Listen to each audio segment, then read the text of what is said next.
Indeed. Let's look at this weather now. More than 100 tourists are trapped at a resort in Whanganui because of slips after heavy rain overnight. Meanwhile, more rain is on the way for Wairarapa, the Tararua district, and Hawke's Bay, where flooding and slips have closed roads and prompted about 200 people to evacuate from homes and campgrounds. Our Hawke's Bay reporter, Anusha Bradley, hitched a ride into the flood-struck settlement of Estdale, which is just north of Napier, of course, and filed this report.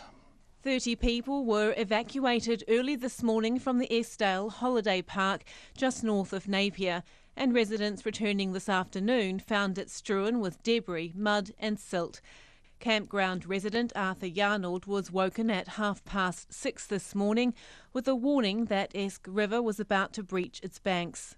So we sort of started to organise ourselves and what have you, and waited a little while, but we could just see it creeping up, and then when it got probably just before this levee bank, we decided we'd evacuate and move.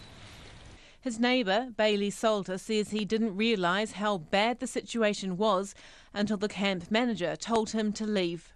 I actually woke up at 6 o'clock this morning and didn't really think much of it. I just heard, the rain and thunder and lightning. I was on my way driving out of the camp as Daniel, the camp manager, just told me, no, go pack up your things. And it wasn't until I got back to my caravan, which was down there, that I looked at the river and it was just about to burst that bank. So we just went round and packed up everyone's caravans, and we were just finished mine as it burst that bank. And it maybe got to here in less than 20 minutes. He says the force of the waist-high water moved trees and debris throughout the campground. The cabin there was kind of situated just behind the water tank, and due to the water it's just been picked up and thrown to the fence line. The last time this campground was flooded was when Cyclone Bowler hit exactly 30 years ago today, in what is still the country's most devastating and costly storm. The campground owner, Daniel Gale, remembers it well. Yeah, when I was 6 years old, it flooded in Cyclone Bowler. It's never flooded since. This is way different to Bowler. This happened over 12 hours. Bowler took 3 days. There's not as much silt as Bowler. There's a lot more forestry around, which is good. But yeah, it's going to take a while to clean up, that's for sure. The Hukarere Girls' School just up the road also chose to leave this morning, as have some residents in the Esk Valley area and in Pātoka.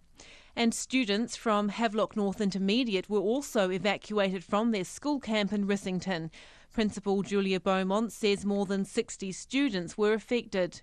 They were sleeping in tents, everything was good, until about midnight when the rain really picked up. And so this morning the teachers just decided, with the worsening weather, that it was time to just come home.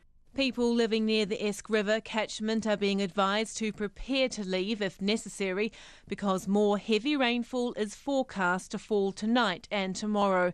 A Met Service forecaster, Tom Adams, says the heaviest rainfall so far have been inland in central Hawke's Bay due to a very slow-moving front bringing thunderstorms. There's a station near Glengarry, the Hawke's Bay Regional Council station, which has seen over 322 millimetres of rain in the last 24 hours, and the vast bulk of that has been this morning. As much as 90 millimetres more rain is due to fall before 1 o'clock this morning, but the head of Hawke's Bay Emergency Management, Ian McDonald, says it's unlikely to cause further major problems unless it comes all at once. We've had some properties have been flooded. I'm aware of at least 2 or 3. But what we're doing at the moment is we're bringing around all of those properties that were in that area, that were in the inundation area, and finding out where they are at in terms of their properties. Many of the roads closed across the central North Island have now reopened. NZTA's Regional Transport Manager Ross Ironson says State Highway 43 between Whangamomona and Taumaranui is still closed due to slips. Some of the slips are quite large, and that road will be closed for some time. Obviously, as we clear one slip, we've got to move to the next, so we're not sure how many slips we have or just how big they are. With high tide set to hit in a matter of hours, high river levels have already closed a number of roads in Whanganui. 120 tourists are trapped at Blue Duck Station near Ofango in Whanganui. A Horizons Regional Council spokesperson says the tourists will be stuck overnight and are currently without power and water. A helicopter has delivered supplies and an emergency generator to the isolated lodges. Heavy rain warnings remain in place for Hawke's Bay, south of Hastings, Wairarapa and Tararua district, where up to another 90 millimetres is set to fall before 1 o'clock tomorrow morning. But after that, it's set to ease and the weekend is looking fine. In Napier for Checkpoint, Anusha Bradley.